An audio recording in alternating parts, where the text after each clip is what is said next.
مولاي صل وسلم دائما أبدا على حبيبك خير الخلق كلهم. Assalamualaikum warahmatullahi wabarakatuh. Alhamdulillahilladzi hadana lihada wa ma kunna linahtadiya lahu an hadana Allah. Asyhadu an la ilaha illallah wa asyhadu anna Muhammadan abduhu wa rasuluh. Allahumma salli ala sayyidina Muhammad wa ala ali sayyidina Muhammad.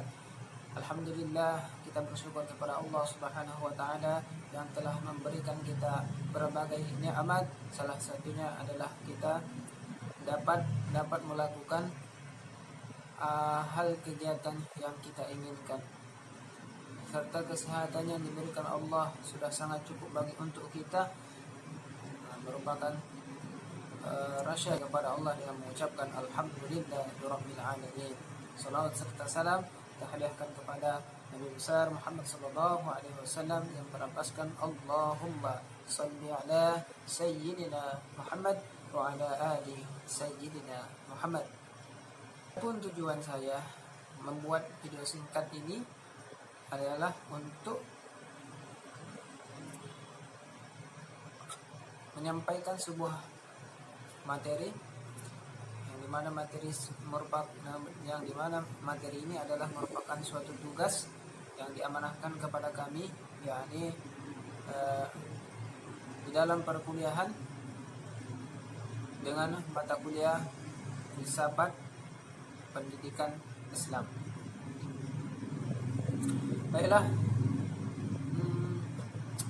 pada kesempatan pagi hari yang berbahagia ini, izinkanlah saya sebagai moderator, dan saya Muhammad Ferdiandi Syahputra Lubis sebagai moderator mahasiswa UINSU. Ini akan menjadi pemateri pertama adalah saya sekalian sebagai moderator, dan sebagai pemateri kedua kawan saya nantinya, yakni bernama Leni Maisyarah Ritonga. Dan materi yang kedua nantinya Astri Kholia Rambe. Sebelum sampai kepada pembahasan, sebagai judul makalah kami adalah konsep ilmu dalam perspektif falsafah pendidikan Islam. Sebagai pendahuluan, pengertian filsafat Islam secara khusus ialah pokok-pokok atau dasar-dasar pemikiran yang dikemukakan oleh para filosof Islam. Ketika filsafat Islam dibicarakan, maka akan terbayang beberapa nama tokoh yang disebut sebagai filosof Muslim seperti Al-Kindi, Ibnu Sina, Al-Farabi, Ar-Rushd, Al-Ghazali dan lain sebagainya. Ilmu dalam perspektif falsafah pendidikan Islam. Kata konsep di dalam kamus KBBI atau Kamus Besar Bahasa Indonesia adalah sebuah rancangan, sebuah ide atau pengertian.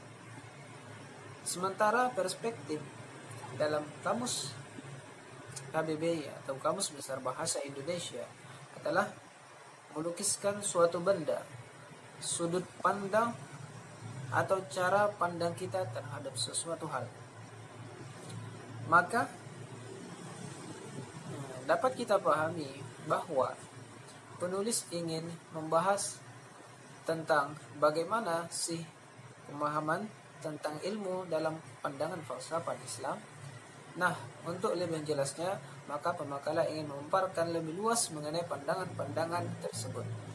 Sebagai rumusan masalah, ada 3 pokok yang kami bahas nantinya. Yang pertama, bagaimanakah perkembangan keilmuan dalam filsafat Islam, bagaimanakah pertentangan-pertentangan yang akan terjadi nantinya.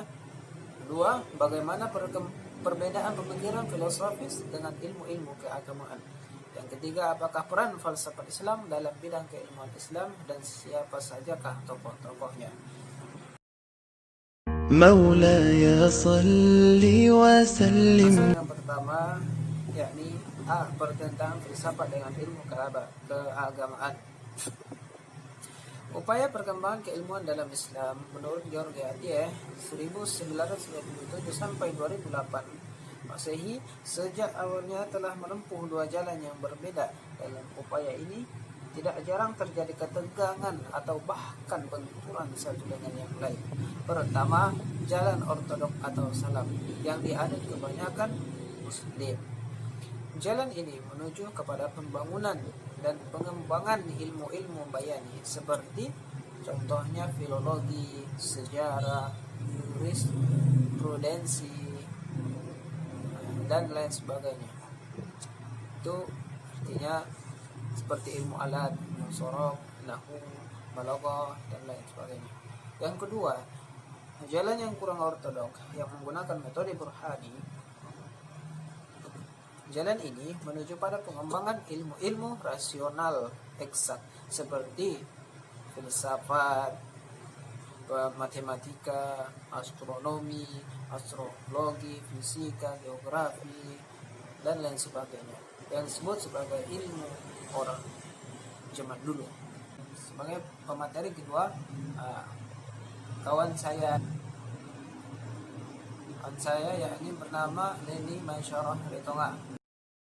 مولاي صل وسلم Bismillahirrahmanirrahim. Perkenalkan, nama saya Leni Masyarah Ritonga. Di sini saya sebagai pemateri kedua yang berjudul Metode Ilmu Agama dan Filsafat.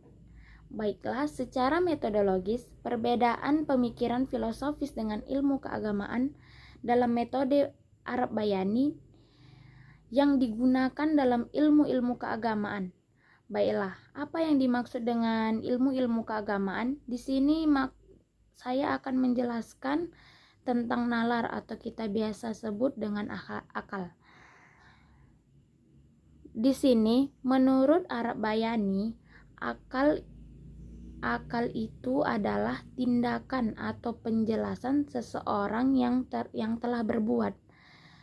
Kamus istilah bahasa Arab sendiri, akal diartikan sebagai jalan atau perilaku, atau bisa juga disebut suluk wal akhlak.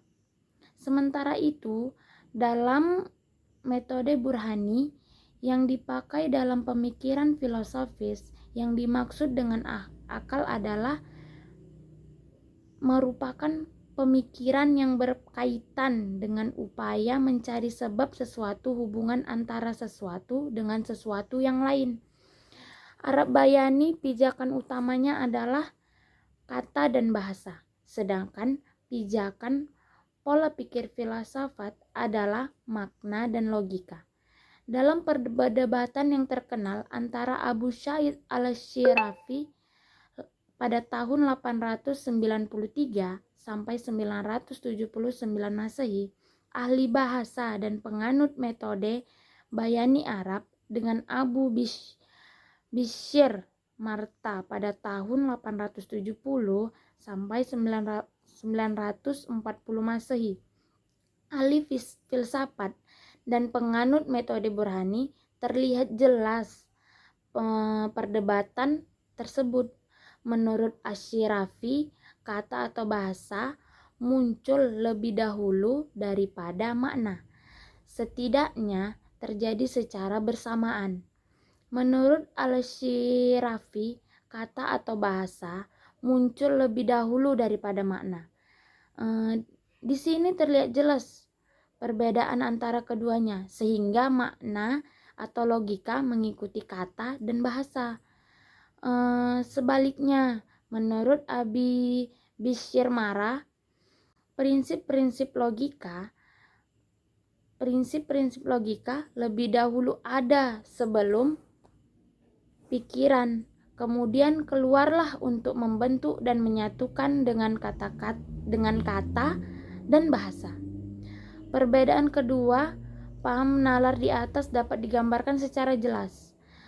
Dalam konsep tersebut, Prinsip-prinsip bayan Arab cara intelektual dimulai dari yang pertama, kata-kata atau penyebutan yang merupakan lambang sesuatu.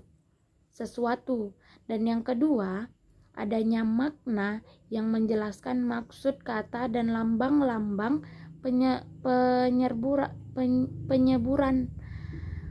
Dan yang ketiga, adanya perilaku yang berdasarkan atas kata dan lambang yang disebut.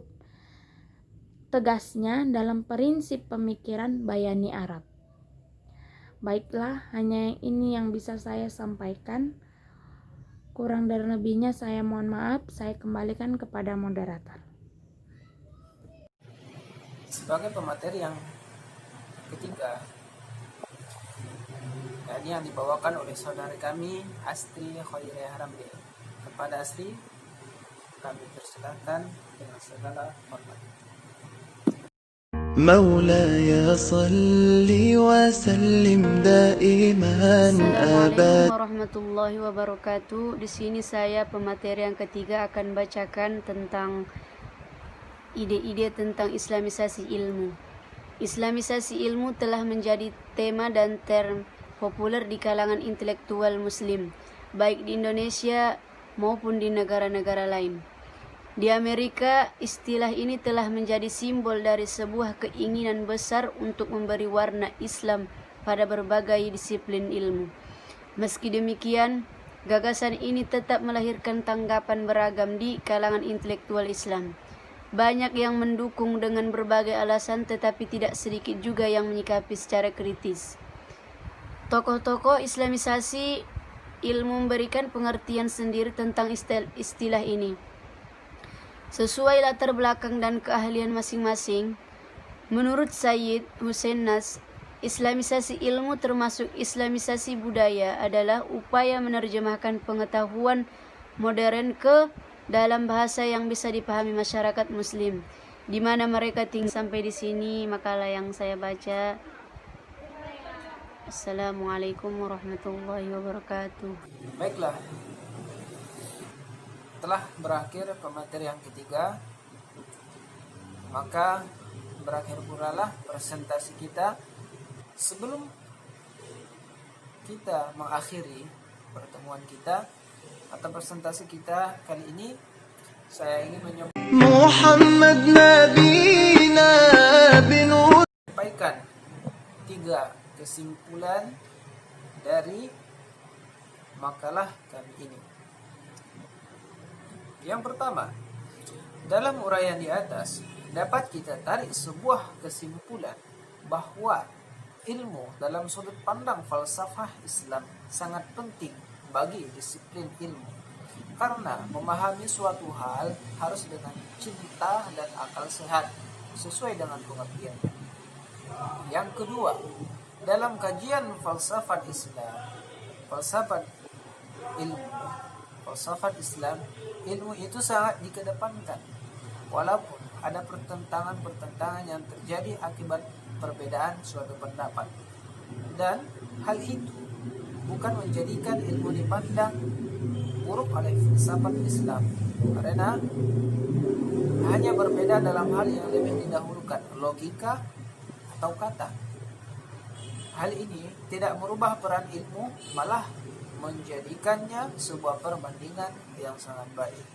Dan yang ketiga, dalam kajian falsafah Islam sangat banyak melahirkan ilmu-ilmu yang luar biasa yang hingga sekarang dipelajari oleh peserta didik di sekolah baik SD maupun SMP, SMA, bahkan perkuliahan juga. Sebagai contoh, seorang filosof terkenal seperti Ibnu Sina, Al-Kindi, Al-Farabi, dan banyak lagi.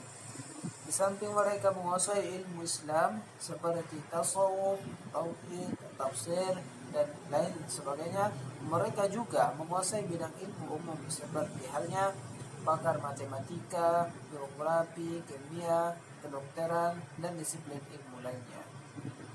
Nah, dengan berakhirnya kesimpulan yang saya sampaikan, maka berakhirlah presentasi kita pada hari yang berbahagia ini. Saya sebagai moderator mengakhiri presentasi kita ini dengan bacaan Alhamdulillah Rabbil Alamin. Subhanakallahumma wa bihamdika asyhadu an la ilaha illa anta astaghfiruka wa atubu ilaik. Assalamualaikum warahmatullahi wabarakatuh.